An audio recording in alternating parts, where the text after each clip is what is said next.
bo'ladi va juda dolzarb, juda qaynoqli mavzu bo'lgani uchun xiyonat va rashk haqida, hattoki bizlarni energiyamizdan, bizlarni texnikamiz ham ishlamayapti.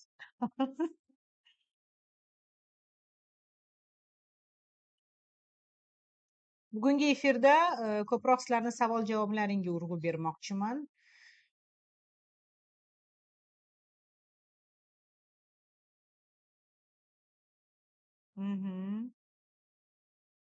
Yaxshi. Instagramda odam bor. Yaxshi. Ketdik, boshlandi. Assalomu alaykum barchangizga. Sizlarni mana shu efirda ko'rganimdan xursandman. Miriqib kutganlaringni kanalda ham ko'rdim. Kutyapmiz, tezroq vaqt kelsin deb. Dolzarb mavzu xiyonat va rashk mavzusi. Xiyonat sabablari nimada bo'ladi? Nimadan kelib chiqadi? Xiyonat turlari o'zi qanaqa bo'ladi degan mavzuda bugun gaplashamiz. Bugun sizni ko'p vaqtingizni olmayman. Ko'proq urg'uni sizlarni savol javoblaringga urg'u bermoqchiman. Ya'ni где-то 20 daqiqadan keyin sizlarni savollaringga javob berishni boshlayman.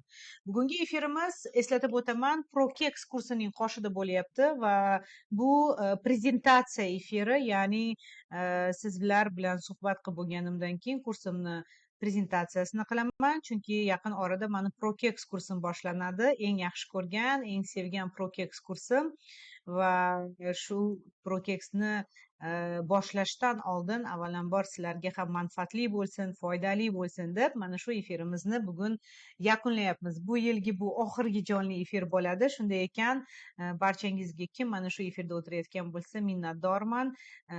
Barchamizga xayrli bo'lsin. Demak, rashk va xiyonat mavzusida qayerdan kelib chiqadi? Umuman olganda, rashk va xiyonat bu munosabatlardagi 0 darajasi deb aytsa bo'ladi, chunki xiyonat sodir bo'lar ekan, bu avvalambor ayolning o'ziga bo'lgan ishonchini 0 darajasiga tushiradigan, shu bilan birga erkakni ham holatini ag'dar to'ntar qilib tashlaydigan holat hisoblanadi. Umuman oila qadriyati uchun, oila muhiti uchun ham oilani barbod qiladigan darajada hattoki tuyg'u hisoblanadi, jarayon hisoblanadi. Shunday ekan, xiyonatdan keyin o'zini tiklash, xiyonatdan keyin o'ziga yana boshqatdan ishonchni uyg'otish, xiyonatdan keyin munosabatni yaxshi tomonga o'zgartirish qay darajada qiyin, buni men o'zimni tajribamda ko'rib kelyapman va albatta buni ustida albatta ko'p ishlash kerak. Mening ismim Kurahmedova Parizoda Tahirovna, amaliyotchi, xalqaro toifadagi psixolog, seksolog, supervizorman. Oilalar ustida ishlaydigan mutaxassisman. Shunday ekan, bugun sizlarning savollaringizga javob berishga tayyorman va bugungi efirimizni, 3-efirimizni oxirigacha ko'rganlar uchun sizlarga bonus darsimiz bor. Alohida sizlar uchun bonus darsimni olganman. Manfaatli bo'lsin. Jozibali ayol bo'lish sirlari 3 qadami. Mana shu efirni oxirigacha siz mana shu alohida kanalimizda mana shu bonusli videoga ega bo'lasizlar. Shu bilan birga kursimizni bron qilganlar uchun, ya'ni bron to'lovini qilganlar uchun alohida yana bonus darsliklarimiz bor. Bu erkakni sehrlash kitobi va aynan ProKex kursimizni birinchi darsligini ko'rib olishingiz mumkin bo'ladi. Bizlarga juda ko'p savollar tushdi, ya'ni bonus darsini qayerda olamiz va bepul bonus darsini qayerda olamiz deganlar uchun bepul darslik faqat boshqa kanalda mana shu efirni oxirigacha ko'rganlar uchun bo'ladi. Erkakni sehrlash kitobini faqat ProKex kursiga bron qoldirganlar o'z qo'liga kiritishi mumkin bo'ladi. Shu narsani unutmang va shuni ham aytib o'tish kerakki, bron qoldirganlar, bizni bronimiz 499 ming. Bron qoldirganlar o'zini o'sha 499 mingini qaytara olishmaydi. Shuning uchun ham bron qilishingizdan oldin o'ylab ko'ring. Bron qilishingizdan oldin bilingki, pulingiz qaytarilmaydi, chunki uni evaziga siz avvalambor o'zingiz ProKex kursda o'z joyingizni band qilasiz. Shu bilan birga erkakni sehrlash kitobini olasiz va ProKex kursimizni birinchi efirini ko'rasiz. Shuni evaziga biz sizni broningizni qaytarmaymiz. Shuning uchun ham keyingi safar bilmas edim, to'lab bo'lganingizdan keyin bilmas edim, boshqa qilardim degan narsalar bo'lmasin, shuni ogohlantirib qo'yapman efirimizni oldindan. Shunday ekan, ofertani o'rganib chiqinglar, har doim o'zingizni haq huquqlaringizni, shu bilan birga nimaga rozi bo'layotganingizni bilishingiz kerak. Xiyonat deganda 90% mana oldimga kelgan juftliklarni eng dolzarb va eng aktual mavzusi, eng katta og'rig'i. Aytingchi, mana siz ham bugun aktiv bo'ling, siz ham bugun bizlarni muhokamamizda qatnashing. Siz rashkka uchraganmisiz va qanday rashk bo'lgan sizni hayotingizda, necha marta bo'lgansiz, ulardan qanday chiqib ketgansizlar? Bu juda qiziq. Men o'ylaymanki, rashk deganda, xiyonat deganda hammaga tanish holat. Sizda ham bo'lgandir. Shu efirda o'tiryapsiz ekan, shu efirni eshityapsiz ekan, bu mavzu sizga juda ham qiziq va uni ustida ishlamoqchisiz. Shunday ekan, bu narsani bilish uchun, hattoki xiyonat bo'lmagan bo'lsa ham, nima uchun bo'lish sabablarini bugun sizlarga qisqa bo'lsa ham keltirib chiqaman. Xiyonatni bir nechta turi bo'ladi. Xiyonat avvalambor bu munosabatdagi ikkita insonni oilaviy qadriyati buzilishi, o'sha oilaviy vafodorlikka xiyonat qilish avvalamborda, ya'ni o'ziga boshqa insonlar bilan munosabat qilishni ruxsat beradigan holat hisoblanadi. Lekin men har doim уже 20 yildan ortiq mutaxassis sifatida shuni anglaganmanki, xiyonat hech qachon o'z-o'zidan yo'q joydan kelib chiqmaydi. Unga doim sabab bor. Kimdadir fiziologik sabablar, kimdadir psixologik sabablar, qayerdadir emotsional sabablar bo'lishi mumkin. Bu birinchi xiyonat turi, bu aynan oilaviy erkak va ayol munosabatidagi jinsiy aloqa, boshqa inson bilan, uchinchi shaxs bilan jinsiy aloqa qiladigan jarayon. Mana shu birinchi turi. Ikkinchi turi bu emotsional xiyonat, ya'ni emotsional holatda inson hattoki mana kimdir bilan yozishi, kimgadir mana hattoki tasavvurlarida kimnidir tasavvur qilishi, fantaziya qilishi, bu deganiki, o'sha erkak bilan ayolni hayotida emotsional sovuqlik tushyapti va mana shu emotsional sovuqlik hisobida defitsit sodir bo'lgani hisobida, qanaqadir ehtiyoj qoplanmagani hisobiga odam boshqa joyda o'sha munosabatlarni jinsiy aloqa bo'lmasa ham muloqot deymizmi, kommunikatsiya, qo'llab-quvvatlashi, maqtashi boshqa joydan biz qidiramiz. Ya'ni o'sha emotsional issiqlikni yetarlicha olqish olmasak, yetarlicha maqtov olmasak, xoh ayol bo'lsin, xoh erkak bo'lsin, o'ziga yetarlicha narsalarni olmas ekan, albatta bu emotsional xiyonatga ham olib keladi.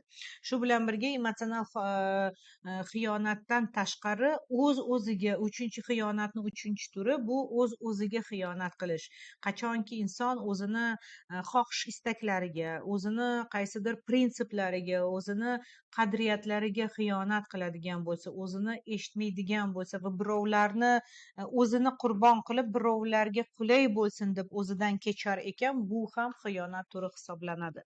Shunday ekan, mana shu xiyonat turlari muhim. Bizani mana psixologiyada biz psixologlar nimani ustida ishlaymiz? Avvalambor mana shu 3 tur xiyonatni ustida ishlaymiz. Shunday ekan, siz bir o'ylab ko'ring, sizda qanday xiyonat turi bor sizni hayotingizda?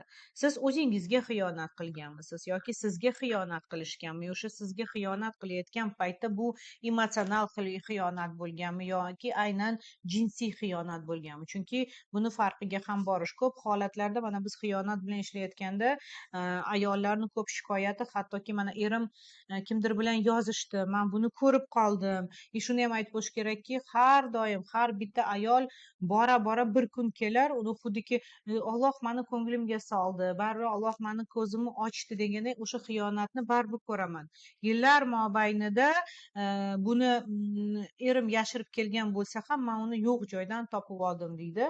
Mana shu yerni psixologik, shu jarayonni psixologik sababini ham sizga ko'rsatib o'tmoqchimanki, agar erkakni o'zida qanaqadir mana oiladan ketish niyati yo'q, lekin oiladagi ehtiyojlari qoplanmaydigan bo'lsa agar, u baribir sizga bildiradi. Ya'ni psixologik maydonni o'zi, psixologik dinamikani o'zi shunga olib keladiki, SMS-kasi yo'q joydan chiqib keladi, yo'q joydan tam telegrammi ochilib qoladi, Ha, chunki baribir ham yolg'on bir kun emas bir kun oshkor bo'ladi. Oshkor bo'lar ekan, и o'shaqa paytda bila oladi. Chunki shuni ham aytib o'tish kerakki, u yerda master bo'lgan bor shunday erkaklar yillar mobaynida bildirmaslikka harakat qilishadi, bilishmaydi. Toki erkak mana shu uchburchakdan o'zim chiqib ketaman deb уже o'zi charchamasa, ong ostida o'sha uchburchakdan chiqib ketish niyati bo'lmas ekan, hech qachon va mana shu uchburchak ya'ni xiyonat holati ochilmaydi. Va albatta xiyonat bor joyda rashk bor. Shunday ekan, rashk bo'layotgan paytda ayol ham o'sha erkakka o'ziga bo'lgan ishonchi past ekanligini, erkak mana qayerdadir emotsional sovuqlikni his qilayotganini bildirishni boshlaydi. Hech qachon rashkni ignor qilish kerak emas. Rashk o'z o'zidan yo'q joydan paydo bo'lmaydi. Unga doim qanaqadir sabab bor. Lekin shuni ham aytib o'tish kerakki, rashk bu muammo sababi ham emas, bu signal. Bizni munosabatimizda muammo bor. Bizni munosabatimizda qanaqadir emotsional ehtiyojlar, jinsiy ehtiyojlar qoplanmayaptiki, уже xavfli vaziyat paydo bo'lyapti va mana shu xavfli vaziyatdan kelib chiqqan holda biz mana shu уже sezganimiz uchun, quloq solayotganimiz uchun mana shu signal kelishni boshlaydi, rashk boshlanadi. Erkaklarda ko'p holatlarda rashk holati bu har doim o'ziga ishonmaganini ko'rsatkichi, chunki rashk qilish ko'proq ha, erkaklar ham ayollar ham bir xil rashk qilishadi, lekin ayolni rashk qilishi besabab bo'lmaydi. Kamdan kam вот где-то 3-5% ayollar o'zidan shunchaki mana qayerdadir o'zini yoshlikdagi psixotravmalari, o'zini mana ota-onasini munosabatlarini andozasini ko'rganini hisobiga rashkchi bo'lishadi. Chunki u ham bir ssenariy. O'sha ssenariyni ko'rgan, masalan, otasini xiyonat qilganini ko'rgan, uchinchi shaxs bo'lganini ko'rgani hisobiga katta bo'lgandan keyin o'zini hayotida ham o'zini turmush o'rtog'iga ishonmaydi. Hamma erkaklar shunaqa deydi, hamma erkaklar xiyonatkorlar deydida. Albatta shunday ekan, mana bu, lekin buni foizi ko'p emas, ya'ni 3-5%. Boshqa foizlar, ya'ni 95% oladigan bo'lsak, 95% ayolni rashkini sababi bu aynan qanaqadir belgilar. Erini sovuqligini ko'rishni boshlaydi, eri o'zgarganini boshlaydi va tabiiy holatga rashk qilishni boshlaydi. Agar sizlarga bu tanish holat bo'lsa, agar kommentariyalarda albatta yozinglar shu narsani. Erkaklarning xiyonati esa bu psixologik, o'ziga ishonmagan bo'lsa, u o'ziga mana ayoli unga rashk qilishini hattoki tasavvur qilish, bu deganiki xuddiki dunyoda mana unga raqobatchi bo'la oladigan erkak borligini his qilish. Chunki o'ziga ishongan erkak, o'zini qadrini biladigan, o'zini bahosini biladigan erkak, bu erkaklik, bu kuch. Erkaklik bu o'sha mardlikda. Mard erkak o'zini hech qachon o'ziga hech kim raqobatchi deb bilmaydi. U ayoliga ishonadi, ayolini yurib ketmasligiga ham hattoki tasavvur ham qilmaydi. Albatta, agar ayol bu yerda buni suiiste'mol qilib qanaqadir belgilar bermasa agar, albattada, ya'ni yo'q joydan. Chunki man ko'p holatlarda biz konsultatsiya qilar ekanmiz, biz nimaga duchor bo'lamiz? Ko'proq albatta qanaqadir sabablar bor bo'lgan paytlarda. Sabab yo'q bo'lganda hech qachon shunchaki psixologni oldiga kelishmaydi. Albatta, oilada xiyonat va rashk bo'lgandan keyin bu emotsional sovuqlikka olib keladi. Yo'q joydan doim tergash, doim qanaqadir bir-biriga ishonchsizlik bildirish va mana shu holat munosabatni nol holatiga olib keladi. Insonlar charchaydi, chunki bizga har doim emotsional issiqlik kerak. Biz talpinishimiz kerak bir-birimizga, ishonch asosida, qadriyatlar asosida, sevgi asosida, bir-birimizni tushunish asosida biz talpinishimiz kerak. U yo'q ekanki, albatta nima bo'ladi? Emotsional sovuqlik bo'ladi. Mana shu emotsional sovuqlik aslida nimani bildiradi? Bilasizlarmi?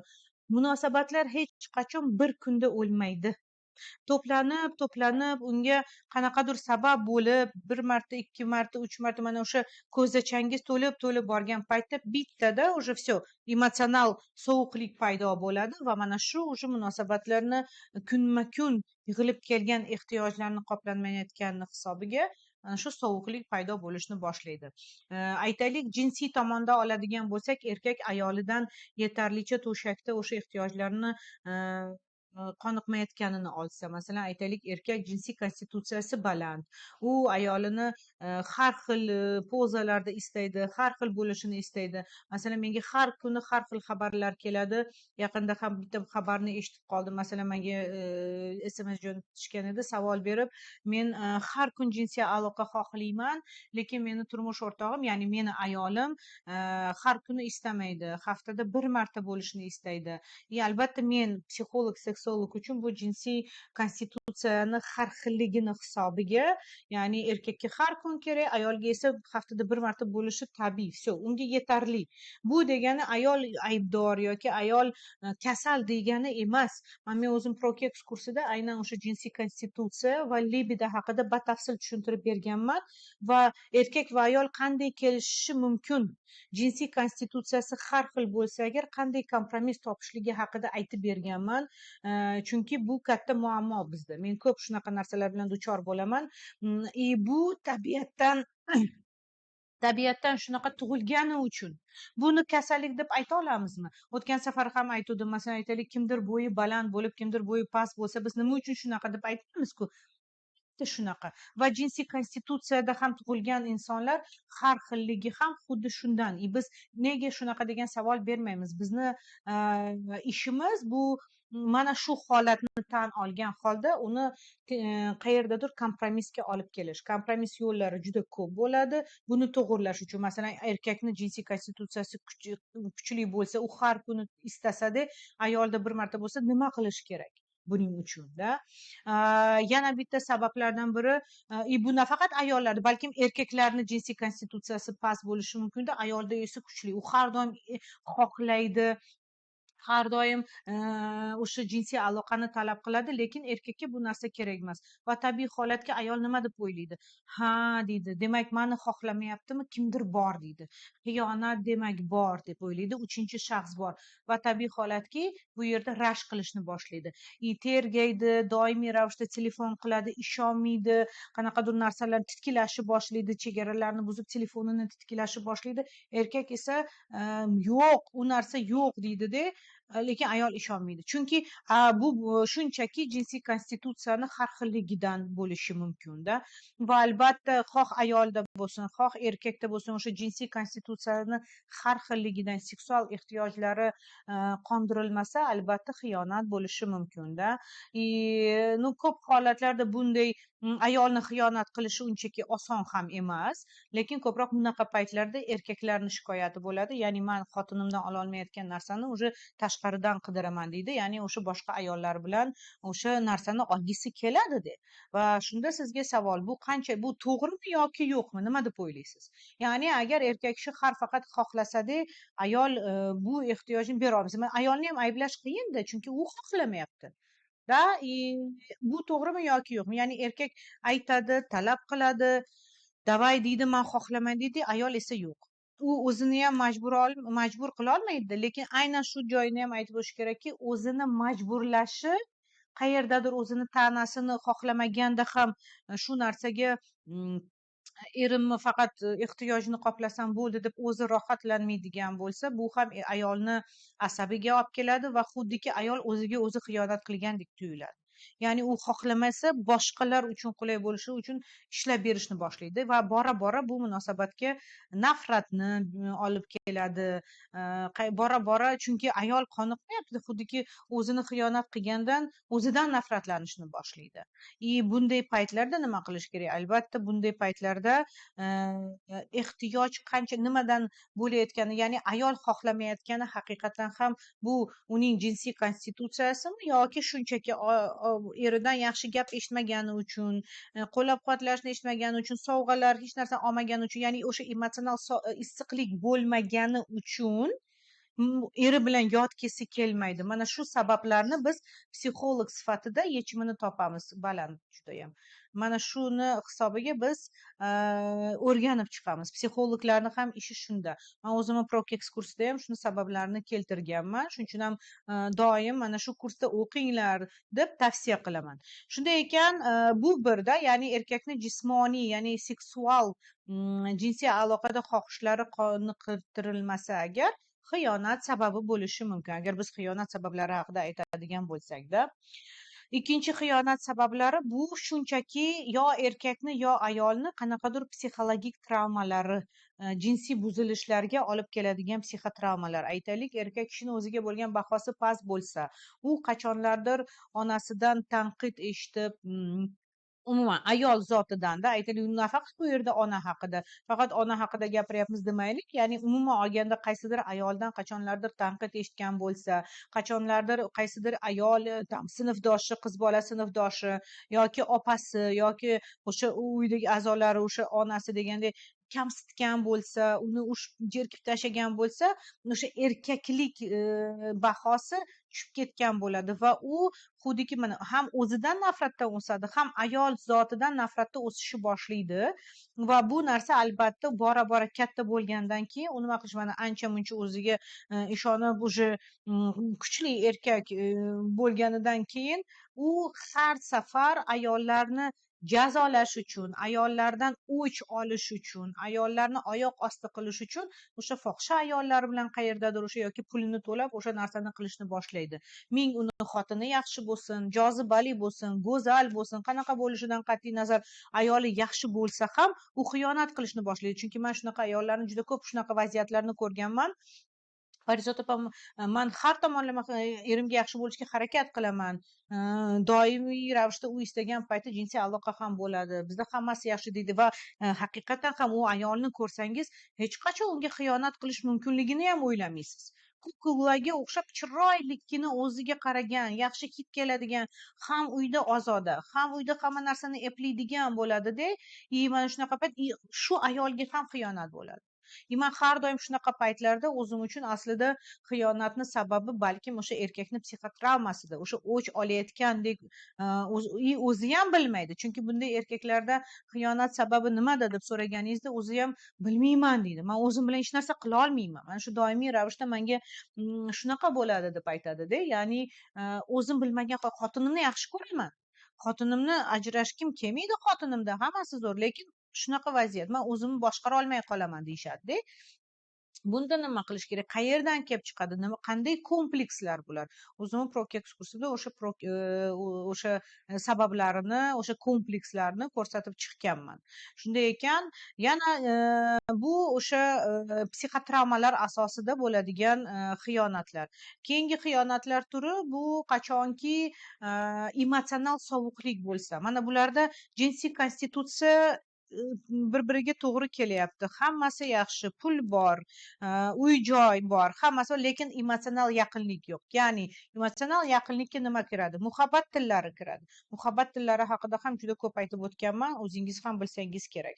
Jinsiy yaqinlikka bu kommunikatsiya kiradi. Ya'ni bir-biri bilan suhbat qilish, bir-biri bilan gaplashish, bir-birini qo'llab-quvvatlash, qadrsizlantirmasdan sovuqlikka olib keladi. Ya'ni bunday erkak va ayolda o'sha libidasi oshishi uchun, men o'tgan safar aytdim, bizlarda platonik libido, erotik libido va seksual libido bor. Ular bir-biriga juda bog'langan. Platonik libido bu o'sha bir-birini ko'nglini olish, bir-biriga romantika tuyg'usini berish, ya'ni ishonchni, bir-biriga xotirjamlikni beradigan, ya'ni men erkak va ayol tanasi bilan, vujudi bilan bir-biriga ishongan payt, o'sha emotsional issiqlik bo'lgan paytda bitta qarashda ham dunyosi go'zallashib ketadigan hissiyot. Bu platonik libido. Keyin mana shu hissiyot nimaga olib keladi? Shu ayolimni xohlayapman deydi-da, erotika libidosi oshishni boshlaydi. Ya'ni o'sha bu jinsiy qo'zg'alish paytlari xohlash bo'ladi va mana bu seksual libidoga olib keladi. Ya'ni ular jinsiy aloqa qilayotgan paytda bir-biridan tabiiy holatga qoniqishadi. Mana shu seksual emotsional issiqlik bo'lmagan paytda bir-birini tilini bilmasligini hisobiga shunday bo'ladiki, ularda xiyonat sabab bo'ladi. ya'ni bunaqa paytlarda ko'proq yozishmalar, qayerdadir kompliment eshitaman, qo'llab-quvvatlash eshitaman deb boshqalarga yozishni boshlaydi.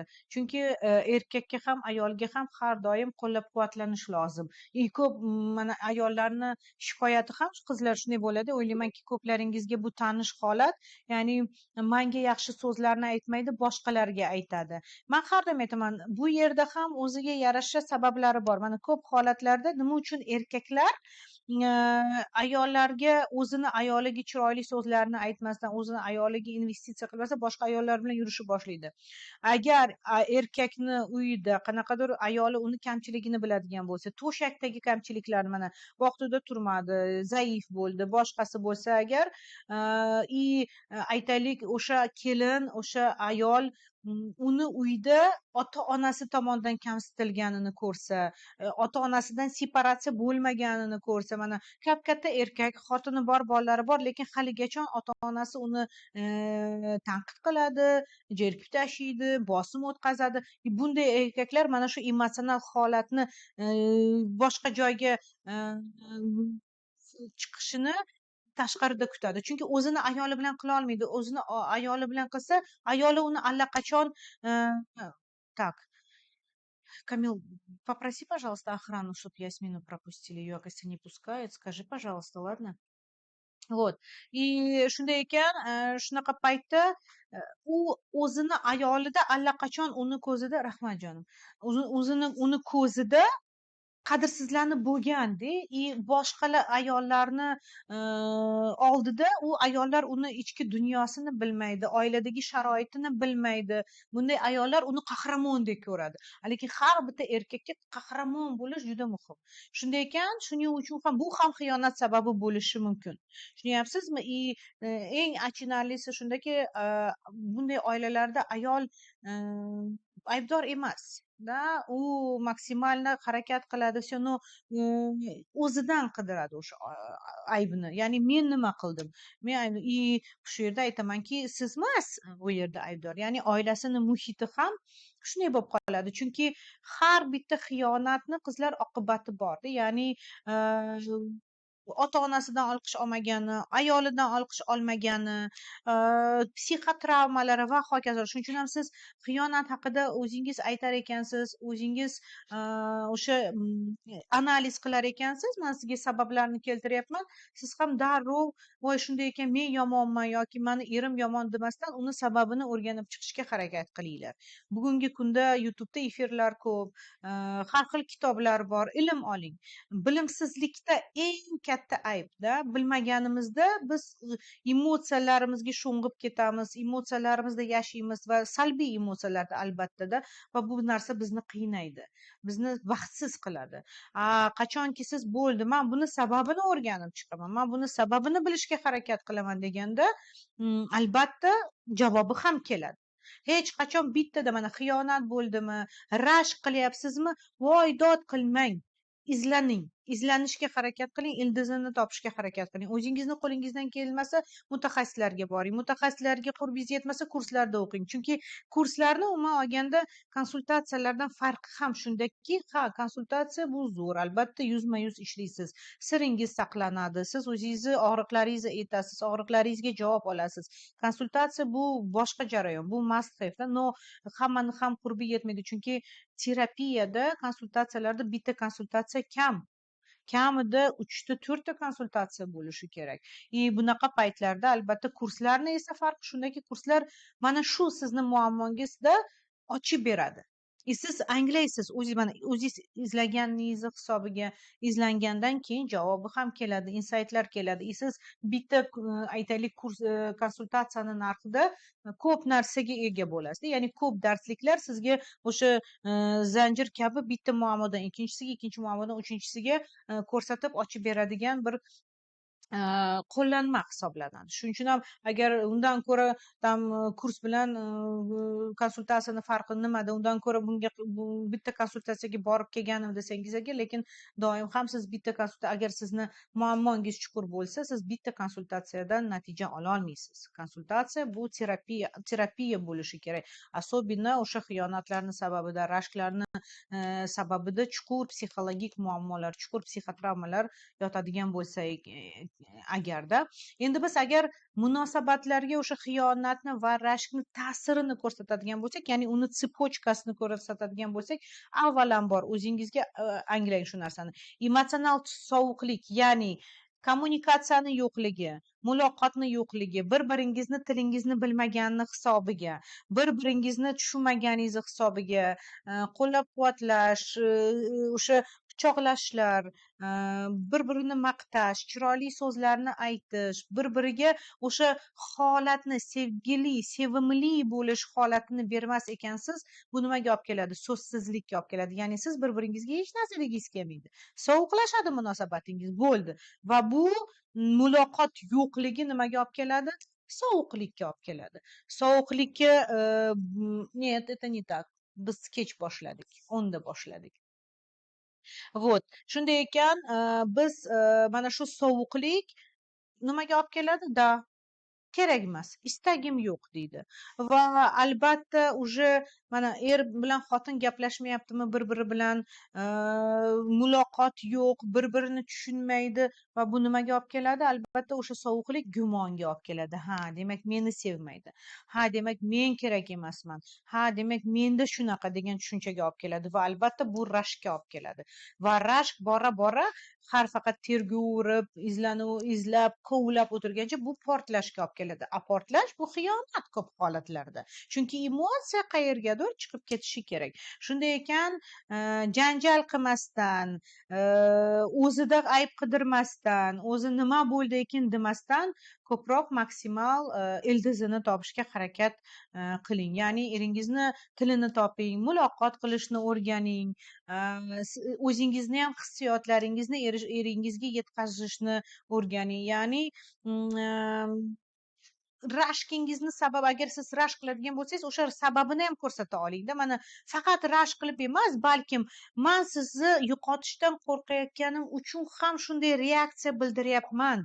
Balkim men noto'g'ri qilayotgandirman, lekin buni sababi mana bu deb keltiring sababini va kommunikatsiyaga chaqiring eringizni. Balkim sizni o'sha rashkingizni umuman anaqasi ham yo'qdir, sababi ham yo'qdir.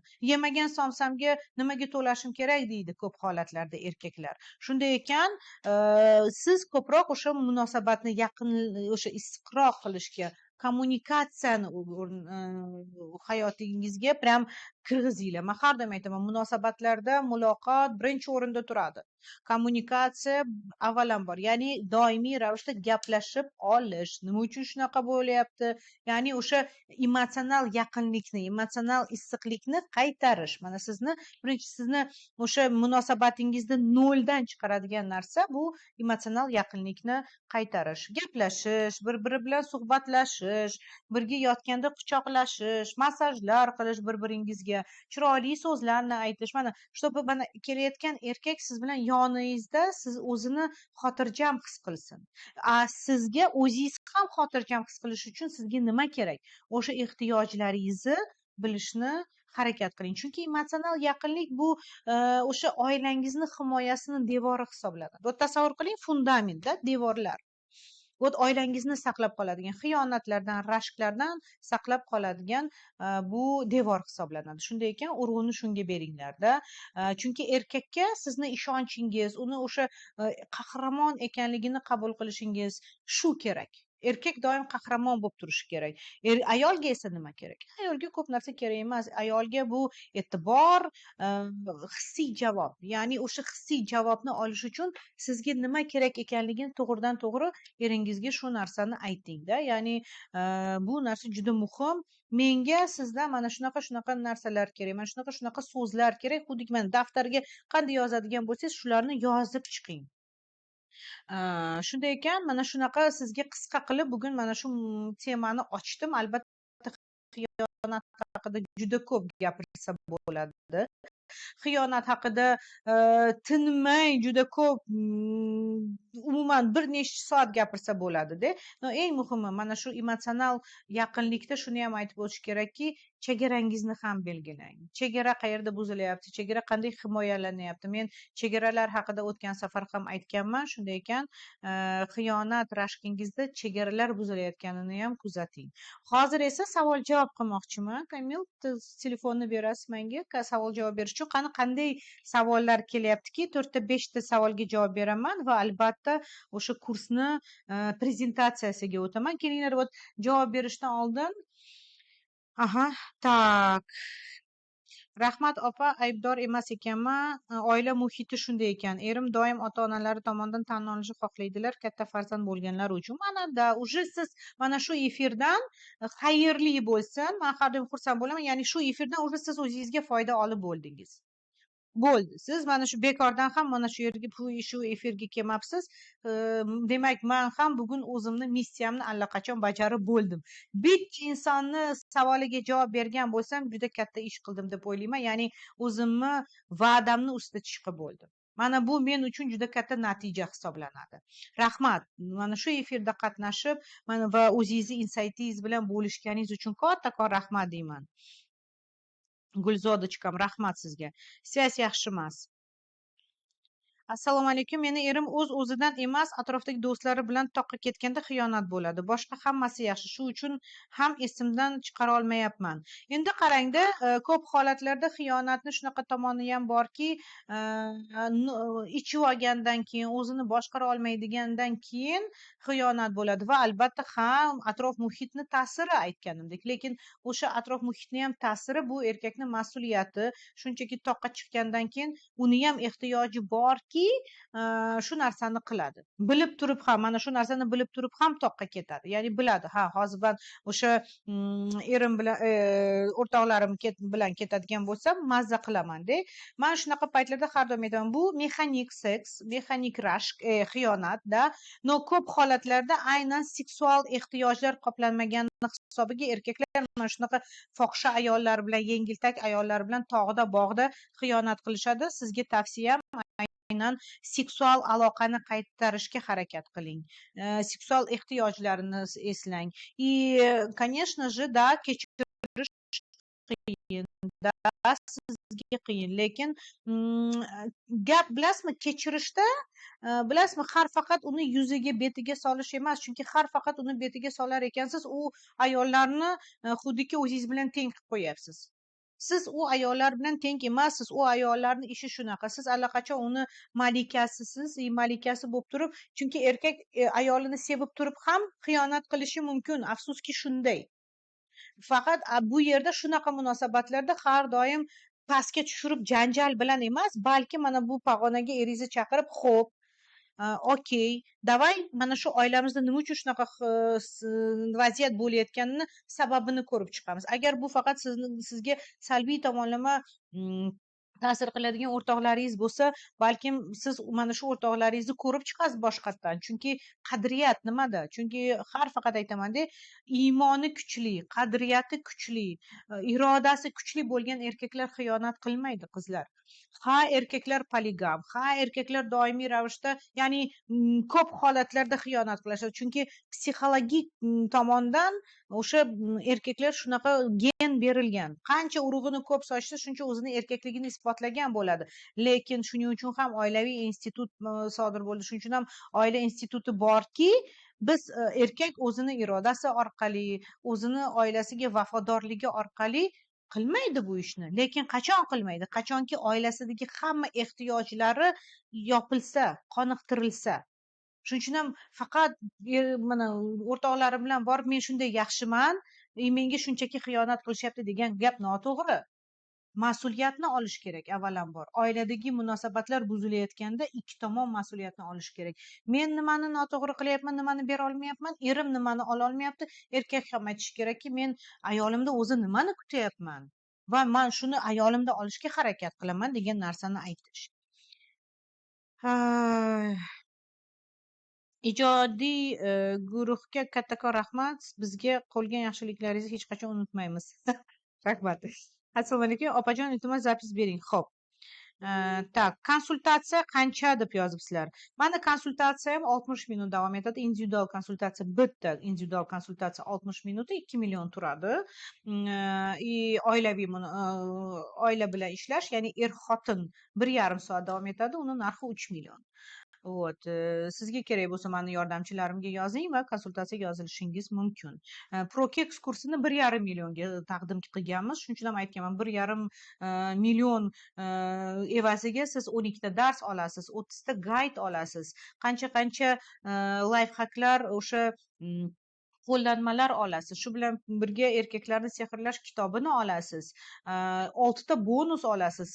Urolog bilan suhbatimiz, ginekolog bilan suhbatimiz, ayolni tashqi ko'rinishini yaxshilash bilan o'sha Oydinoy opani stilistni efirlarini olasiz. Men bilan 4 ta jonli efir, men har doim jonli efirlarimda astoydil ayollarni barcha savollariga javob berishga harakat qilaman, xuddiki konsultatsiya o'tgandek bo'laman. Shuning uchun ham men har doim aytaman, o'zinglarga investitsiya qilinglar, o'zinglarga ayamanglar. Mana qizlar bilan, menejerlar bilan gaplashganimda qanday bo'lyapti desam, ko'p ayollarni e'tirozi ham shunda bo'lyaptiki, men erimdan pul so'rashdan qo'rqaman. Kursda o'qimoqchiman, lekin erimdan pul so'rashdan yo uyalayapman, yo so'ray olmayapman. Agar o'zingizda qarshilik bo'lsa, o'zingizda erim bermasa kerak degan shubha bo'layotgan bo'lsa, bilingki, siz hech qachon oldinga keta olmaysiz. Munosabatingizni yaxshilar ekansiz, yaxshilamoqchi bo'lyapsizmi, eringiz ham sizni qo'llab-quvvatlaydi. Chunki Prokex kursi bu faqat qanday berish haqida emas, ya'ni umuman seks haqida emas. Prokex kursi avvalambor munosabatlar haqida. Men hattoki o'zimni o'sha kursni olgan ayollarga har doim eringiz bilan birga o'qing bu kursda deb aytaman. Chunki bu munosabatlarni yaxshilash, ayol o'zini tanishi, ayol o'zini qo'rquvlarini, o'sha rashk deymizmi, xiyonatlikda o'zini qo'rquvlarini ustida ishlab, o'zini bilib, o'zini ehtiyojlarini bilib, shu narsani qilgani uchun ham munosabatlari yaxshilanadi. Tasavvur qiling, siz eringizga o'sha mana shu Prokexda o'qimoqchiman deb jinsiy aloqamiz yaxshi bo'ladi deb aytsangiz, albatta bu erkakni xafa qiladi. Nima, sani hech narsa qoniqmayaptimi? Nima uchun men bunga pul berishim kerak? Kerak bo'lsa men qilib qo'yaman deydi-da. Bu aslida munosabatlar haqida. Aslida siz o'zingizni ustingizda rivojlanishingiz. Chunki ko'p holatlarda uyda o'tirib qolgan ayollar, bilinglar, sizni eringiz rivojlanyapti. Ko'cha odamni rivojlantiradi. Ko'cha odamni dunyoqarashini o'zgartiradi. Siz uyda faqat bolalar bilan qolib ketyapsiz, siz rivojlanmayapsiz. Mana bunaqa bo'lib qolyapti. Balans, gomeostaz bo'lmaydi. Gomeostaz deymiz, har doim balans qonuni bor bizda. Erkak o'sib ketadi, pul topadi, o'ziga ishonadi, zo'r bo'ladi, ayol esa pastda qolib ketyapti. Bu muvozanatni biz har doim tiklashimiz kerak, muvozanat. Buning uchun biz o'sishimiz kerak. O'smas ekanmiz bo'lmaydi. Shuning uchun ham men Prokexni tavsiya qilaman. Chunki meni konsultatsiyalar men bilaman, men arzon mutaxassislardan emasman. Yangi yilda o'zim ko'tarmoqchiman simbolik prayslarimni. Вот, yoshim 37 da, farzandlarim bor. 6 oydan oldin erim yoqtirgan torch infeksiyadan 5 oylik homilam rivojlanmay qoldi. Hozir yana 1 oylik homiladorman. Erim har yakshanba dachaga boraman deb har xil begona ayollar bilan aloqa qilib qaytishi 3 oy oldin bilib qoldim. Erimga butunlay ishonchim, mehrim so'ndi. Albatta so'nadi va sizni tushunsa ham bo'ladi. O'zini umuman mana anglamagan erkaklar, mas'uliyatsiz erkaklar bu uni xiyonat qilishi bir anaqa muammo.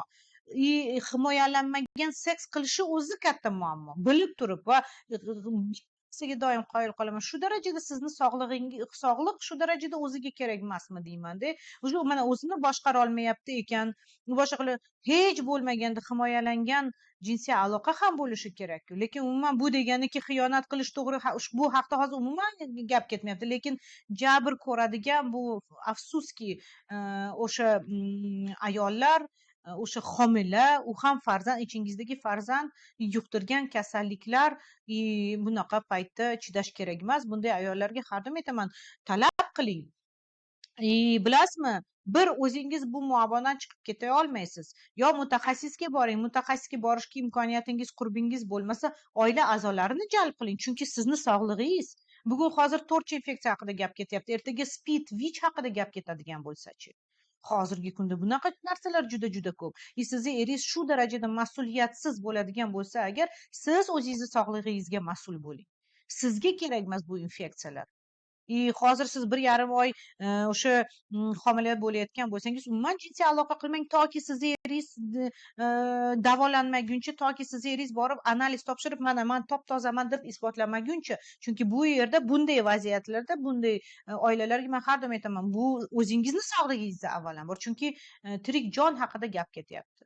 Chunki spid holatlari, har xil xlamidiyozlar bor, jinsiy aloqa orqali o'tadigan kasalliklar, bu xavfli kasalliklar. Bu bilan shunchaki hazillashish bu juda jiddiy, juda jiddiy. Shuning uchun ham anglangan holda o'zingiz stop deyishni boshlang. Qaynana, qaynotangiz, ota-onangizni prям o'rtaga qo'ying. Buni oldini olmoqchi bo'lsangiz baqirib chaqirish kerak. Tushunyapsizmi? Agar o'zaro sizni eringiz sizni eshitmayotgan bo'lsa, o'zaro siz agar bu narsani bartaraf qila olmayotgan ekansiz, psixologlarga sizga borish anaqa bo'lsa, jahon mana buni qilib ber, psixologlarga borish sizga qimmatli qilayotgan bo'lsa, bo'lmasam yaqinlaringizni ishga tushiring. Man erim bilan urushib qolsam, yarashish uchun bahona izlayman, uni kelishiga o'zimni oro berib, o'zimga qiziqtiraman yana. Da, конечно, chunki ko'p holatlarda jinsiy aloqa bu stabilizator, munosabatlarni stabilizatsiyasi, и, конечно же, jinsiy aloqa orqali yarashib olish oson bo'lib qoladi. Lekin shuni aytib o'tdim, men kursimda ham bu haqida aytganman. Buni bitta nosi bor, xavfli tomoni shundaki, sizni ongi ostingiz, tanangiz shunga o'rganib qolishi mumkin. Ya'ni har janjaldan keyin, конечно, juda yorqin jinsiy aloqa bo'ladi. Bu уже ikkilamchi manfaat bo'lib qoladi. Bizlarning ko'p ikkilamchi manfaatlarimiz bo'ladi ongi ostimizda. Yaxshi jinsiy aloqa qilishim uchun bitta urishib berishim kerak deydi. Tushunyapsizmi? Shunaqa paytda janjal bo'lgan paytda avval gaplashib olish kerak. Avval muammoni hal qilish kerak, keyin jinsiy aloqa qilish kerak. Faqatgina agar boshida bu okey, boshida bu yaxshi bo'lishi mumkin, lekin o'rganib qolganingizni o'zingiz bilmay qolasiz. Turmush o'rtog'ingiz ham shu narsaga o'rganib qolishi mumkin. Ya'ni bitta urishib qolsak, ha, hozir bitta yaxshi yotib bersak, bo'ldi, biz yarashib oldik. Lekin muammo ildiz qolib ketdi-ku. Aytilmagan so'zlar, emotsional sovuqlik, janjal yo'q joydan chiqmaydi-ku. Janjalni sabablari nimada? Chiqib yana qayta kirmoqchi bo'ldim. Tak, erimni xiyonatlarni kechirishni xohlayman. Bilasizmi, kechirish yoki kechirmaslik bizga emas, kechirguvchi avvalambor Rahmon, Alloh da, bu yerda kechirmaslikda bizda ikkilamchi manfaatlar bo'ladi. Ya'ni kechirmay qancha o'zimni qurbon qilib yuradigan bo'lsam, erim menga ko'proq e'tibor beradi degan ongi ostida ham shunaqa programma bo'lib qolishi mumkin. Ya'ni unga eslatib, mana men qanday qahramonman, seni xiyonatingni man kechira olmayotgan bo'lsam ham sen bilan yashab kelyapman. Уже mana ma'yus ko'zlar, aybdor qiluvchi ko'zlar, bunday holat bilasizmi, aslida erkakni battar qilib sizdan uzoqlashtiradi. Chunki erkakka umuman man qancha erkaklar bilan ishlaydigan bo'lsam, erkaklarga yoqmaydigan narsa shuki, ular aynan aybdor bo'lishdan qo'rqishadi. Erkak o'zi uchun yomon bo'lishni istamaydi. Даже ayoli uni yomonsan deyishiga ham kerak emas. U chunki ko'zidan bitta o'sha ayolni holatidan biladi. Конечно, bunday ayol unga yoqmaydi, borib yana tashqariga battar xiyonat qilib kelaveradi. Shuning uchun bu xavfli narsa. Shuning uchun man shu yerda o'zimni ProKeks kursimni prezentatsiyasini ham aytib o'tmoqchiman. Yana bitta-ikkita savollaringga albatta javob beraman. O'tgan safar aytib o'tdim, ProKeks kimlar uchun-da? Mana shunaqa xiyonat, rashk bor bo'lgan oilalar uchun-da. Ya'ni siz munosabatingizni yaxshilamoqchi bo'lsangiz, mehr, yaqinlik ko'proq bo'lishini istayotgan bo'lsangiz, sizni jinsiy aloqada intim hayotingiz yaxshilanishini xohlasangiz, erkagingizdan kerakli e'tiborni va bu e'tiborni qanday so'rashni ham bilish kerak avval. Ya'ni faqat talab orqali emas, avvalambor o'zingizni o'rganib, ehtiyojlaringizni o'rgangan holda siz o'sha e'tibor deysizmi, sovg'a, qadr deysizmi, uni ham so'rashni ham bilish kerak. Uni javoban unday qanday beryapsiz? Ya'ni sizni eringiz bilan energiya almashuvingiz qanday bo'lyapti? Shularni ham o'ylab chiqish kerakda. Ya'ni o'shandan keyin sizni oilangizda tinchlik bo'ladi, ishonch bo'ladi. ProKeks kursidan keyin albatta buni уже o'rganib olasiz. Bu sizni bilmingiz. Men bilim olmoqchiman, men o'smoqchiman, ilmda biz rivojlanamiz deb o'zingizga niyat qiladigan bo'lsangiz, ishoning, sizni turmush o'rtog'ingiz ham sizni qo'llab-quvvatlaydi. Shu kursni kerak bo'lsa, men qancha mana biz bu kursni уже men 4-5 bor qilyapman. Erkaklar o'zi Parizod opa bironta kursingizni bering, men ayolimga sovg'a qilay deydi. Hozir yangi yil как раз sovg'a qilish paytida. agar man o'sha ProKek kursimda nimalar bo'lishini aytib o'tadigan bo'lsam, albatta aytganimdek, xuddiki там это individual konsultatsiya olgandek o'zingizni savollaringizga javob olasiz albatta. Вот, da 12 ta video darsliklardan tashqari, bu video darsliklar aynan ayollar tipaji, ohanglar turi, xiyonat sabablari, rashk sabablarini hammasini keltirganman. 12 ta video efirlar bor sizda u yerda, dars da 30 ta gaydlar, qo'llanmalar, ularni o'qib har kuni siz muammongizni yechimini topishingiz mumkin. Bular barchasi faktlar va ilmiy asoslangan bilimlar. Man 20 yildan beri haligacha ishlab kelaman, haligacha o'rganib kelaman, o'qib kelyapman. Mana shu bilgan bilimlarimni, конечно же, men beraman va o'sha jonli efirlarimda ham har kuni bugungacha o'rganib kelgan narsalarni ham, yangiliklarni o'sha jonli efirlarda aytaman. Вот. Shunday ekan, ko'plaringiz so'rabsizlar ekan, ya'ni bu qanaqa nima yangilik bor mana shu ProKeksimizda?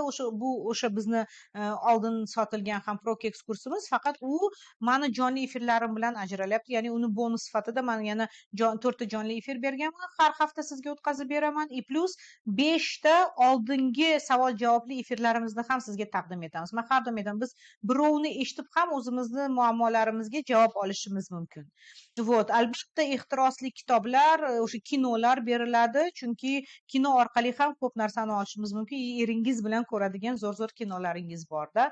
1 oy o'qiysiz, 2 oylik do'sti bo'ladi sizda. Ya'ni jami 3 oylik kurs mana shu sizga taqdim etiladi. 14-fevralda ham o'zingizni ustingizda ishlagan jozibali ayol bo'lasiz. Sizni romantika kuningiz ham zo'r o'tishi bu aniqda. Вот, intim texnikalar bor u yerda, uslublar, ya'ni usullar ham bor, ko'rsatganman. O'yinchoqlar bilan qanday ishlatish, bu olovli munosabatlar degan jonli o'sha yerda efirim bor.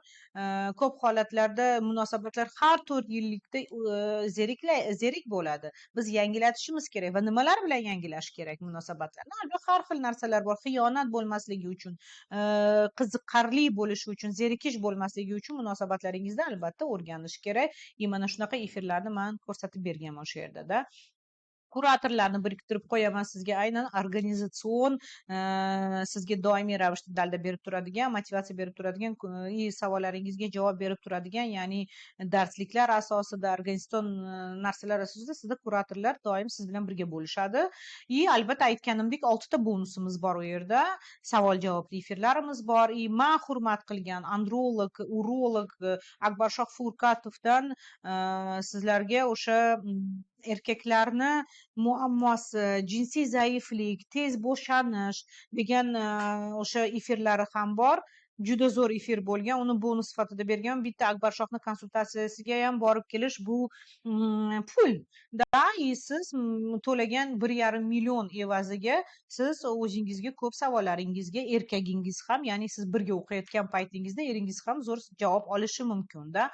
Ginekolog Diorochka bilan zo'r ayol salomatligi, gormonlari haqida, intim gigiyena haqida zo'r efirimiz bo'lgan. Bu ham ginekologning konsultatsiyasiga borib kelishdek gap. Oydinoy To'xtayevani konsultatsiyalarini bilaman, arzon emas. U kishi ham o'sha ayol stili, jozibasi haqida darsliklari bor. Ya'ni magnit ayol bo'lish uchun nimaga ahamiyat berish tashqi ko'rinishda, mana shular haqida aytib berganlarda. Eng zo'ri bu striplastika, ya'ni eringizga siz alohida birga bo'lganingiz paytda qanday o'yinlar bor, o'ynab berishingiz bo'ladimi, qanaqadir xatti-harakatlar, striplastika darsini ham qo'shganmiz. Tasavvur qiling, o'sha striplastika 2tami 3 ta striplastika darsligimiz bor u yerda. Hozir aniq esim, по-моему, 2 ta bu o'sha 2 ta striplastika darsimiz bor. Juda zo'r naimchka ko'rsatib bergan, vashi ajoyib. Вот, albatta o'sha aytganimdek o'yinchoqlar, ularni qanday ishlatish kerak, ayollar o'yinchoqlari, erkaklarning o'yinchoqlari haqida olovli munosabatlar efiri bor bunda. Kuratorlar albatta sizga yordam berib turishadi. Kurs mobaynida siz qaysi mavzular ustida ishlaysiz, qaysi mavzularni siz bilib olasizda. Ayollar tiplarida, ya'ni ayol seksualligini ko'rsatish kerakmi, ya'ni qanday sirli bo'lish kerakmi yoki qanday ayol tiplari bor o'zi. Shular haqida bilib olasiz. olasiz. Ayol libidasi, boya aytib o'tdim, libida har xil bo'lishi mumkin. Konstitutsiya, jinsiy konstitutsiya har xil bo'lishi mumkin. Nima uchun bizni jinsiy xohishimiz so'nadi? Nimadan bu? Mana shular haqida bilib olasizda. Eng bizni o'zbekchiligimizda dolzarb bo'lgan mavzu erkak va ayol o'rtasidagi uyat. Svetni o'chirib turing yoki ko'zingizni yumib turing. 20 yil yashab turib ham bir-biridan uyaladigan ayollar, o'sha erkak va ayollar bor. Vaholanki jinsiy aloqa, sifatli jinsiy aloqa bu o'sha to'shakda erkin bo'lish va o'sha uyat nimaga olib kelishligini ham ko'rsatib berganman-da. Shuning uchun ham mana shu bizani keks o'sha pro keks kursimizda bilib olasiz. Yo'qotib qo'yishdan bo'lgan qo'rquvlar, rashk, ishonchsizlik va xiyonat haqida juda ko'p aytganman. Ko'p holatlarda hattoki o'sha rashkda yoki xiyonatda amazonka kompleksi sabab bo'ladi. Ayolni erkakni qadrsizlantirib qo'yishi nima qayerdan bu keladi? Ayolda amazonka kompleksi qayerdan kelib qoladi o'zida? Ayol kuchli bo'lishi, hamma mas'uliyatni o'z bo'yniga olishi, jinsiy aloqaga, munosabatlarga bu qanday ta'sir qilishi haqida aytib o'tganman. Xalaqit beradigan his-tuyg'ular haqida ham aytib o'tganman. O'sha shu bilan birga jinsiy kasalliklar, mana hozir bizlarda to'rtchi infeksiyalar deymizmi, boshqalar haqida qanday jinsiy kasalliklar borki siz bilishingiz kerak. Ko'p holatlarda ayollar o'zini sog'lig'ida va shu o'zgarishlar ketayotganini bilmay qolishadi. Erkaklar yuqtirib kelaverishadi. Tan olishmaydi erkaklar. O'zi qanday jinsiy kasalliklar bor, nima bilish kerak o'sha jinsiy kasalliklar haqida. O'shalarni ham aytib o'tganman va efirimizda qiz bolalarni turmushga tayyorlash efirimiz ham bor. Albatta biz qiz bolalarni katta qilyapmiz. Qanday, mana birinchi kecha haqida, umuman jinsiy tarbiya haqida, bolalarni jinsiy tarbiyasi haqida, bola jinsiy aloqa paytida ota-onasini ko'rib qolganda nima qilish kerak, qanday gaplarni aytish kerak, mana shular haqida aytib o'tganman. Chunki biz bolalarni katta qilyapmiz, ularni to'g'ri tarbiyalashimiz kerak va qanday gaplarni ishlatishimiz haqida biz doimiy ravishda bilishimiz kerak. Bu ilm yo'q joydan kelib qolmaydi va bilmagan joyda albatta ta'siri bo'ladi bizlarning oilamizga-da. Shuning uchun ham shunday ekan, eng muhimi har doim miyangizda bitta narsani ushlab turing. Men bu kursda o'qib, men nimaga erishaman o'zi? Mana shuncha xiyonatda, mana 3 kunlik vebinarda sizlar muammolaringni aytib o'tdilaring. Muammo bor, bu bilan yuzma-yuz bo'ldingizda. Tasavvur qiling, mana ilm oldingiz, munosabatlaringiz mehr va yaqinlikka уже to'ldi. Mana chunki siz anglangan inson, mas'uliyatni olgan inson sifatida bo'lasizda. Jozibangiz oshadi, intimda ancha erkin bo'lishni boshlaysiz. Erkagingizni ehtiyojlarini to'g'ridan-to'g'ri qabul qilishni boshlaysiz. O'zingizni jinsiy ehtiyojlaringizni bilasiz. Orgazm holatlaringiz o'zgarishni boshlaydi. Chunki men prokeksda ayolni qoniqishi, ya'ni orgazm yoki anorgazmiya holatlarini aytganman. Qachonki orgazm umuman bo'lmaydi va bu bizlarning nerv tizimimizga qanday ta'sir qilishi haqida ham aytganman-da. Eng muhimi bu oilada tinchlik bo'lishida, barqaror bo'lishi mumkin kerak munosabatlar. Erkakka ham, ayolga ham oiladagi yaxshi munosabatlar, emotsional issiqlik kerak. Shunday ekan, harakat qilish kerak buning uchun-da. Albatta, xiyonatlar sabablarini bilib olganingizdan keyin harakatingiz ham shunday bo'ladi ishlaganingizdan keyin. Mani ProKeks kursimda juda ko'p, bugungacha 1,5 mingdan ortiq ayol o'qigan bo'lsa, haligacha ularni rahmatini eshitib kelyapman. Haligacha, chunki men faxrlanaman bu kursdan. Yaxshi ko'raman bu kursni o'zim. Juda katta mehr berganman. Juda oddiy tilda. Oddiy tilda. Siz o'ylaganingizdek bu, bilasizmi, faqat qanday berish haqida emas bu kurs. Bu avvalambor o'zini tinglash, o'zini eshitish, o'zini ehtiyojlarini bilish haqida. Men o'sha odzivlardan juda ko'p narsalarni ko'rsatib berganman va bu haqiqiy odzivlar. Men hayotimda har doim avvalambor o'zim bilan samimiyman. Siz meni biladiganlar bilishadi, men dangal gapiradigan odamman. Yo'q joydan o'zimga olqish talab qilmayman. O'zimga yetarlicha bahoyim bor. Shunday ekan, shuning uchun bemalolda ayta olaman shu narsani. Demak, o'sha bizlarning ProKeks kursimiz 1,5 million turadi va agar siz hozir uni olmoqchi bo'lsangiz, ishtirok etish tugmasini bosishingiz mumkin. Sizga vaqt berilyapti, bonuslarga ega bo'ling. 499 ming bron qilish imkoniyatini yaratib berganmiz. Ya'ni o'z joyingizni band qiling, chunki bu kursga ko'p odamni olmaganman. O'sha savol-javobli efirlar bo'lishi uchun ko'p odam olmaganmiz. Ya'ni 200 ta joy ajratilgan. O'sha 200 tani ichida bo'lmoqchimisiz? Broningizni qoldiring. Siz уже bron qoldirganingizda o'sha erkakni sehrlash kitobiga ega bo'lasiz va prokeksni birinchi darsini qo'lga kiritasiz va shuni aytib qo'yayki, yana bir bor 499 ming so'mingiz qaytarilmaydi. Shuning uchun ham predoplata qilishdan oldin, bron qoldirishdan oldin o'ylab ko'ring. Ertaga aytilmadi, eshitilmadim degan gaplarni qilmang. Bizni ofertamizda ham bu yozilgan bu narsa. Biz ham haq huquqimizni bilamiz, siz ham haq huquqingizni biling. Ya'ni pulingiz 500 ming pulingiz, o'sha 499 ming pulingiz qaytarilmaydi. Lekin bu yerda qaytish qaytmasligi haqida emas, aslida siz o'sha 1,5 millionlik kursning o'z joyingizni band qilish haqida gap ketyapti-da. Ya'ni o'sha 200 ta insonni qatorida bo'lish. O'shalarni qatorida bo'lasiz va albatta ertaga o'zingizni munosabatingizni ijobiy tomonga o'zgartirasiz. Bu avvalambor munosabatlar haqida kurs. Shunday ekan, yaxshi xabar, уже bugungi kunda 200 ta ham deya olmayman. Уже 150 ta joy qolgan. Ko'plaringiz efirni oxirigacha ko'ray, birinchi bonus o'sha tekin darslarni ko'rsam, keyin hal qilaman deganingizda ham albatta o'ylab ko'ring. Men har doim aytaman, mana majburiyatdan qilmaslik kerak. Avvalambor xohlab, o'zingizni eshitib, haqiqatdan ham menga bu narsa kerak deganingizdan keyin, munosabatlar ustida mas'uliyatni olganingizdan keyin o'sha bron qiling joyingizni, kursni sotib oling. Nega? Chunki hammangiz mana eringizdan kutyapsiz. Erim ruxsat bermasa kerak-da. Erim hattoki aytishga ham uyaladi ayollar. Bu kurs seks haqida emas, bu kurs avvalambor munosabatlar haqida. Siz mas'uliyatni olar ekansiz, o'zingiz avvalambor ichingizda xohlar ekansiz, ishoning, sizni turmush o'rtog'ingiz sizni rivojlanishingizni tarafdori. Agar siz buni to'g'ri yetkazadigan bo'lsangiz, chunki rivojlangan ayol har bitta erkakka kerak. Men erkaklar bilan juda ko'p ishlayman. Albatta, erkaklar hech qachon ayoliga aslida to'g'ri investitsiya qilishda o'zini ayamaydi, pulini ayamaydi. Shunday ekan, mas'uliyatdan qochib, yo'q, erim ruxsat bermasa kerak, yo'q, mana bunaqa bo'lsa kerak degan gaplarni aytmang. Avvalambor o'zingizga tan olingki, yo'q, menga nima kerak emas. Kerak deng, bo'ldi. Muammo. Allaqachon sotib olishyapti, kerakli bo'lganlarga allaqachon ular birinchi qadam qo'yib bo'lishgan.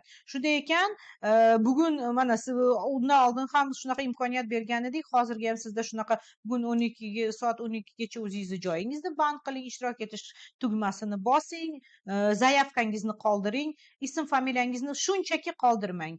Mana ko'plaringiz so'rasa, men bepul deb o'ylabman deganlar, mana bepullar mana bugun 3 kun davomida efirni ko'rib, mana shu tekin darsliklarni ko'rayotganingiz siz uchun alohida bitta bonus dars olib berganman. 25 minutli 3 qismdan iborat. Juda ham ayolni ijozibali bo'lishi 3 sirini aytganman o'sha yerda. Sizlarga mana shu bonus. Xayrli bo'lsin. Buni so'raman. Kitob faqat bron qoldirganlar uchun va kelajakda Prokex kursida o'qiydiganlar uchun beriladi. Va o'ylaymanki, siz buni уже allaqachon bilib bo'ldingiz. Chunki bizlarda juda ko'p xabarlar kelyapti. Qani kitob, ya'ni e'tiroz bilan, xafagarchilik bilan shunaqa narsalar kelyapti. Kechirib qo'yibsiz. Sizga manfaatli bo'lsin deb 3 kun mana efirlar beryapmiz. Xayrli bo'lsin. Sizga yana bonus dars bo'lyapsiz. Chunki siz qadrli vaqtingizni, 1 soatingizni ajratyapsiz, eshityapsiz. Bajonidil mana energoobmen xayrli bo'lishi uchun qilinyapti. Lekin o'sha ochiq oydan aytaman, har doim bron qilganlar uchun faqat o'sha Prokeximizni birinchi darsi va kitob beriladi. Shunday ekan, xayrli bo'lsin. Kim allaqachon to'lov qilgan bo'lsa, siz bilan kursda qatnashamiz, ko'rishamiz, xudo xolasa, jonli efirlar bo'ladi. Shaxsan mendan o'sha savol-javoblarni olasiz. Siz o'zingizga qarab katta qadam qo'ydingiz, sizni tabriklayman. Haqiqatdan ham siz to'g'ri qaror qilgansiz. Shunday ekan, 1,5 million bu upgrade narxi, o'sha Prokex kurslari bo'ladi. Qizil pomada maydonida o'qiganlar uchun bonus anaqa skidkalarimiz bor va o'zimni o'sha Prokex kursida o'qiganlar uchun 50% gacha chegirmalar bor. Chunki bu o'sha efirlar bo'ladi, faqat meni yangi bilimlarimga asoslangan jonli efirlarning hisobiga upgrade qilinyapti. Shunday ekan, shuning uchun ham bu yerda men sizga faqat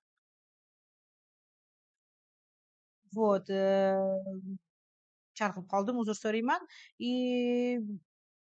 Shunday ekan, mana shuni aytib o'tmoqchi edimki, bu bizlarni jonli efirimiz bu yil mani oxirgi jonli efirim.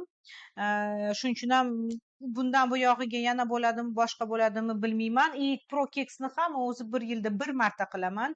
Kim ulguradigan bo'lsa olinglar, bonuslaringizga ham ega bo'linglar, xayrli bo'lsin. Va eng muhimi shuni ham aytib o'tmoqchimanki, firibgarlardan ogoh bo'linglar qizlar. Hech kim menejerlar sizga boshqa karta berib, mana marhamat, Parizod opani vaqti yo'q yoki yo'q, mana faqat siz uchun 300 ming skidka qilyapmiz, siz uchun tam arzon beryapmiz degan gaplarga uchmang. Вот, karta beriladigan bo'lsa faqat meni nomimdan beriladi va o'zi sizga shunaqa bot yaratganmiz, havola orqali to'g'ridan to'g'ri mani o'sha yuridik shotimga tushadigan qilib qo'yganmiz. Shunday ekan, aldanmang, mas'uliyatni o'z bo'yningizga olib keyin bizga yozib o'tirmang, aldandim, nima qilishim kerak. Biz sizga hech qanaqa yordam bera olmaymiz.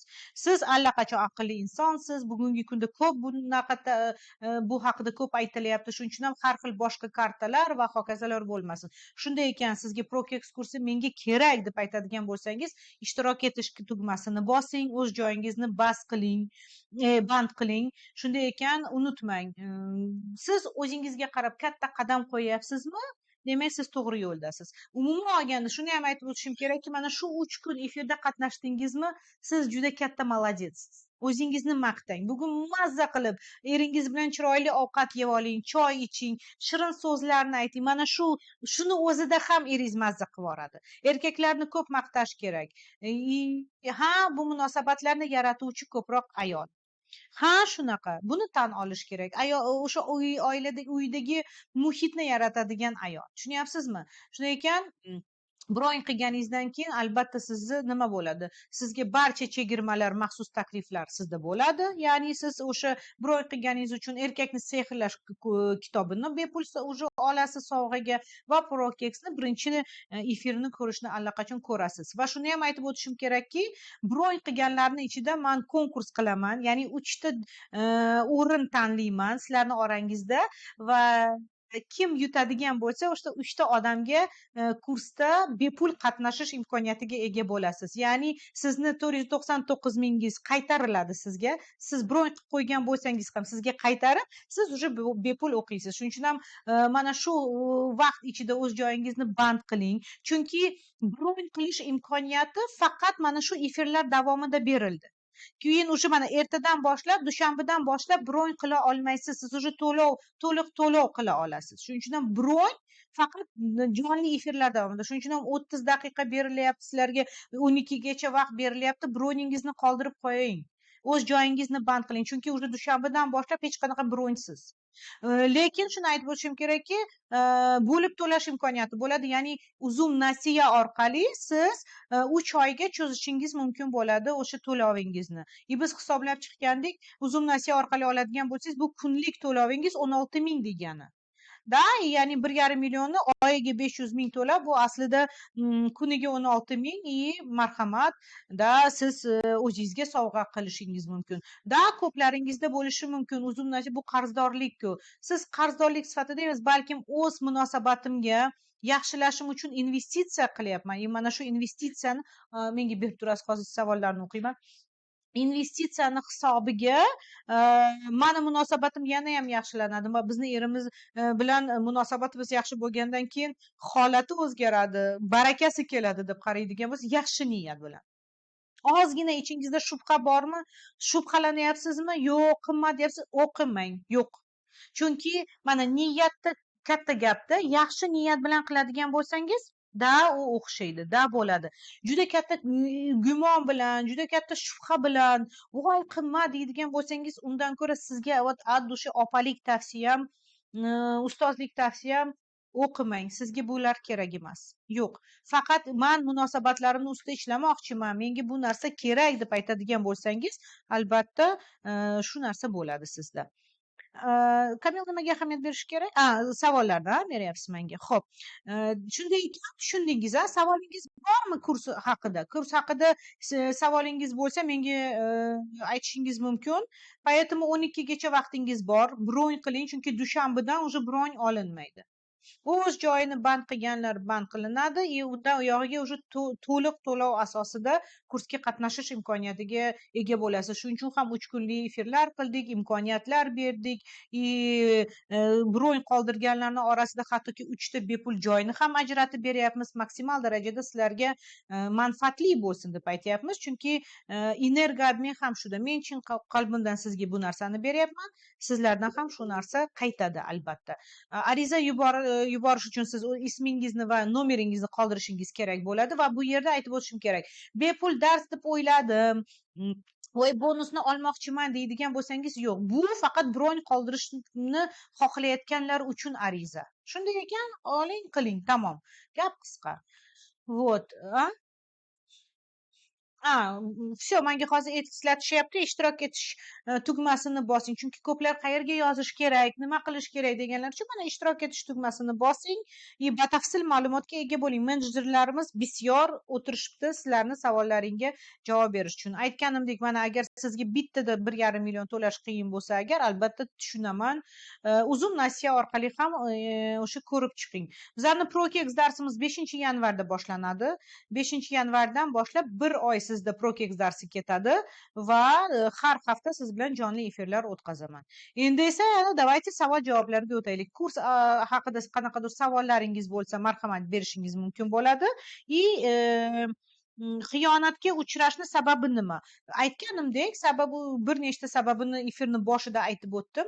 Zapisini qoldiraman. Eshiting yaxshilab. Sizda o'sha narsa bo'ladi. Ya'ni psixotravmalar bo'lishi mumkin, emotsional uzoqlik bo'lishi mumkin. Inson o'ziga o'zi xiyonatni ravo ko'rsa, o'ziga o'zi xiyonat qiladigan bo'lsa va albatta ichida hamma erkaklar xiyonat qiladi-ku deysa agar, albatta bu tasdiqlanadi. Chunki kutuv bor-da. Kutuv bor bo'lgani uchun ham ha xiyonat qiladi deb o'ylashadi. Bugun charchoq bor sizda, hammasi yaxshi deb o'ylaymiz. Bugun charchaganman. Men umuman olganda bir hafta mobaynida charchadim, chunki sizlarga efir mana 9gacha, 9:30gacha ishlab, sizlar bilan o'tirish bilan hisobiga men yana kuni bilan darsliklarim bor, kuni bilan konsultatsiyalarim bor, lekin bu deganiki mana sizlarga одолжение qilganim emas, unday o'ylamang. Jonim bilan, ishoning, sizlar bilan muloqot qilib, sizlar bilan gaplashib men mazza qilaman, chunki sizni energiyangiz ko'rinadi, bilinadi. Endi tirik issiq joyimiz, charchaymiz albatta, lekin shuni aytmoqchimanki, men bilasizmi, shunaqa yaxshi niyat bilan mana shu 3 ta bo'lmasa bitta webinar ham qilishi mumkin edi. Bitta jonli efir ham yetardi masalanda. Yo'q, men aytdim, gaplashkim kelyapti. Chunki Tanzaniyada bo'lganimda ham kuchga to'lib keldik, zo'r bo'ldi. Insonlar bilan muloqotda siz tasavvur ham qila olmaysiz qancha mazza qiladi odam. Bu jonimdan shu narsani aytamanki, haqiqatdan ham men o'zimni ketkizgan vaqtimga mingdan ming roziman. Siz ham rozi bo'ling ketkizgan vaqtingizga. Muhimi meni ichimda rozilik bor, siz ham rozi bo'ling. Shunday ekan, xo'p, yana nima, uzum nasiyaga qachongacha olish mumkin? 4-yanvar qadar sotuv ketadi. 4-yanvar qadar siz uzum nasiya orqali olishingiz mumkin bo'ladi, chunki 5-chisloda bizlarni kursimiz boshlanadi. Undan keyin siz bu narsani уже ola olmaysizda. Assalomu alaykum. Meni erim bilan nima mavzuda gaplashib bilmayman. Gaplashgani mavzuyimizga kam bolalar haqida uydagi va u bu narsa haqida gaplashamiz. Mavzu tugaydi. Erim ham gaplashishni xohlaydi, bilaman, lekin mavzu yo'q. Uyda o'tirgisi kelmaydi. Doim jo'ralarini yonida yuguradi. Bizga ham vaqt ajrating deb charchadim. Juda chiroyli savol bo'ldi. Haqiqatan ham bu juda ko'p oilalarning mavzusi, muammosi. Bilasizmi? Kamida mana bir-biringiz bilan gaplashayotganda maktab davrlaringizni eslashingiz mumkin. Yoshliklaringizni qani aytib bering. Mana sizda birinchi sevgi qachon bo'lgan? Yoki mana siz ham o'qituvchingiz mana maktab davrida nima esingizda qolgan? Kasha, uy ro'zg'or haqida gapirish kerak emas. Bu odamga zerikarli, odam charchatadi va tabiiy ketadi. Erkak uyda bolalarni g'amxo'rligini o'sha pul orqali qilib bo'lgan. Ta'minlash bilan qilib qo'ygan.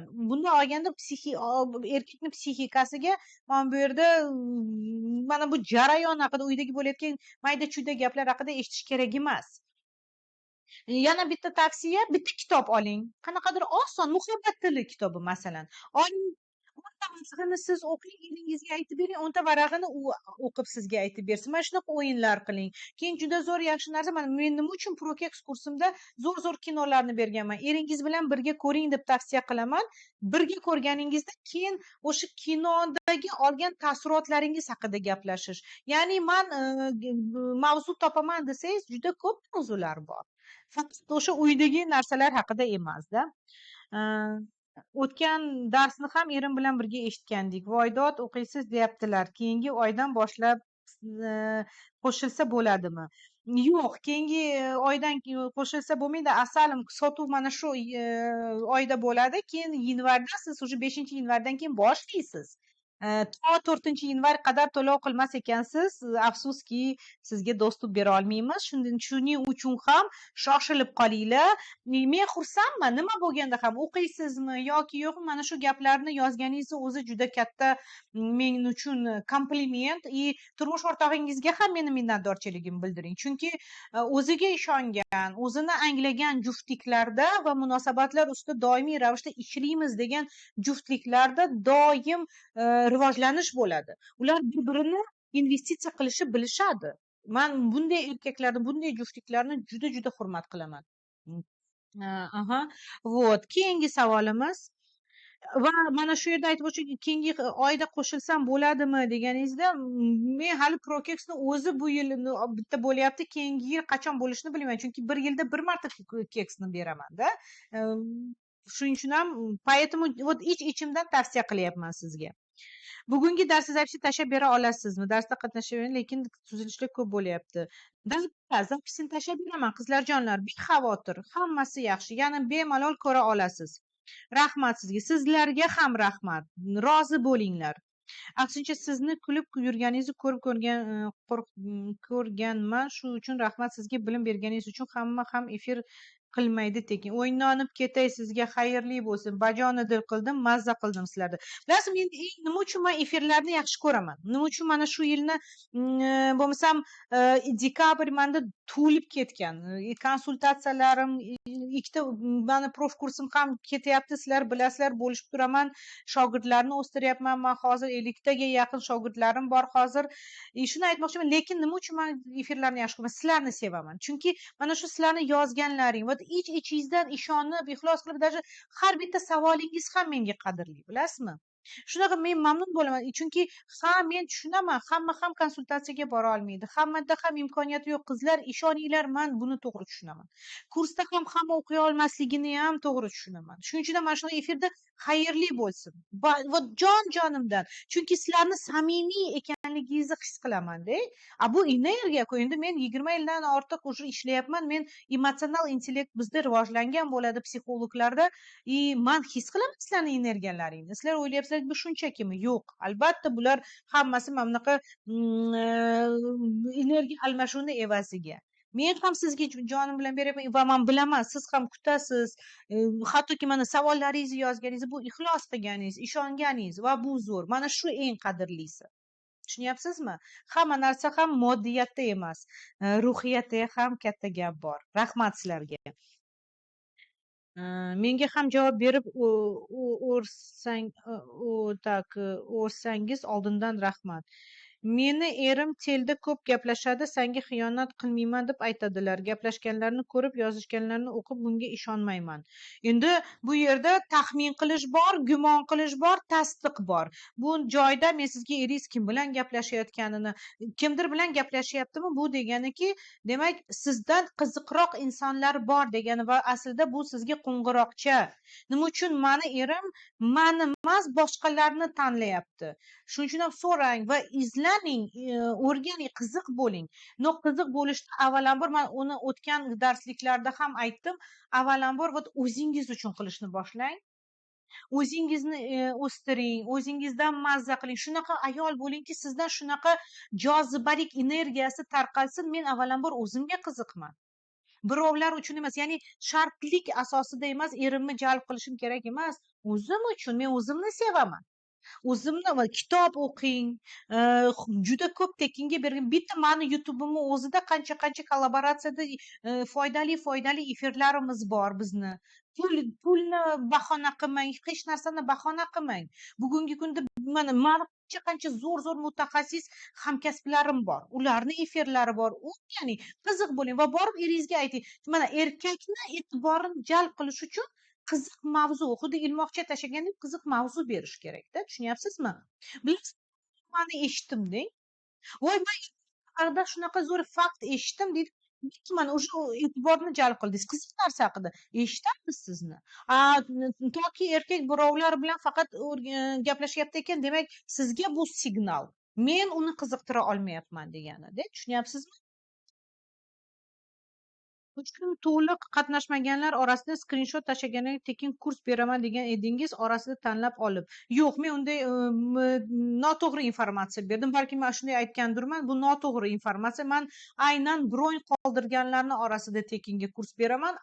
3 kun qatnashganlarga men o'sha boshida faqat bonusli darsni shularga beraman deb aytganman.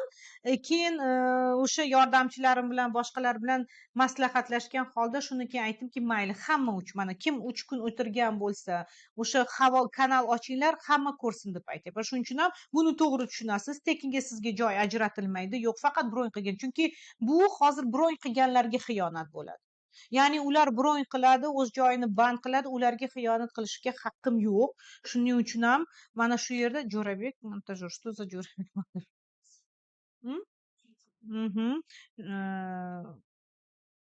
Очень интересно. Shuning uchun ham mana bu yerda shu yerda aytib o'tishim kerak. Agar meni noto'g'ri tushungan bo'lsangiz va men sizga noto'g'ri informatsiya bergan bo'lsam, men sizlardan uzrimni so'rayman.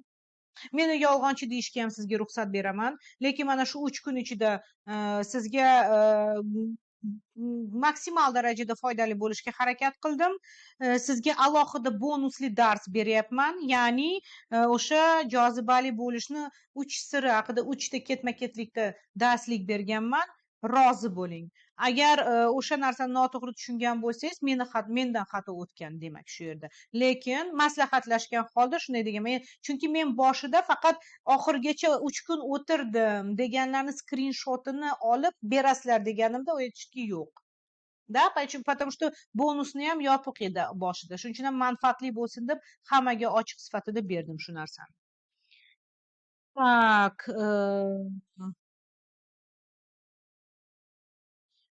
Svязь yaxshi emas. Xo'p. Mani erim telda bema'ni ochiq qizlarni ko'p kuzatadi. Bunga ham yechim ayting. Menga e'tibori kam. Men o'zimga qarayman, chiroyli kiyinib yuraman. Bilasizmi, erkaklarda o'zi mana agar oladigan bo'lsak agar, erkaklar ko'zi bilan yaxshi ko'radi. Da, erkaklar ko'p holatlarda o'zida qayerdadir qo'zg'alishda muammolar bo'lsa, ereksiyasi mana qanaqadir возбуждать qilishda muammolar bo'ladigan bo'lsa, ko'p holatlarda porno ko'rishadi, yo har xil ayollarni ko'rishadi. Lekin bu erkakka xos, erkak mana shu orqali o'zini возбуждать qiladi, lekin siz bilan yotadi-da. Bu albatta har xil fikrlar bo'lishi mumkin. Ko'z zinosi deydi, boshqa deydi. Men bunaqa narsalarga aralashmayman. Просто seksolog sifatida shuni aytamanki, bizda o'qigan paytimizda ham shu narsani aytishardi. Ha, erkaklarga xos bu, chunki erkak ko'zi bilan yaxshi ko'radi. Bu degani mana siz chiroyli emassiz, xunuk emassiz demak emas. Yo'q, bu haqida emas. Bu yerda o'sha erkakning o'zini ehtiyoji. Biz bilmaymiz, balkim u sizga aytilmagan qo'zg'alishida, o'sha возбуждениясida muammolar bordir. Sizga hech qachon bu narsani aytolmaydi. Возбуждаться qilishi uchun o'ziga o'zi yordam beradi shu orqali. Zo'r efir bo'ldi. Rahmat. Endi bonus dars mana shu 3-efirdan keyin u oxirgisi, 3-chisi endi beriladi. Shuning uchun ham kuting. Rahmat. 3 kun kim kuzatgan bo'lsa, va'daga vafo. Mana bilasizmi, bu yerda kuzatib o'tirmaymiz. Kim oxirgacha o'tirdi, nima uchun skrinshotlarni ham aytdim, yo'q kerak emas dedim. Aytdik, 3 kun oxirgacha o'tirganlar, 3 kun eshitganlar uchun roziman, eshitinglar, ko'ringlar. Hammasi zo'r. Javob uchun Alloh rozi bo'lsin sizdan. Arzimaydi jonim. Xo'jayinim ko'p telefon ko'radi, o'zi juda yaxshi inson.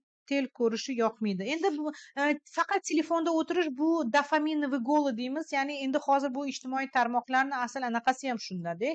Ya'ni hammani muammosi постоянно telefonda o'tirish, bu virtual qaramlikda telefonga.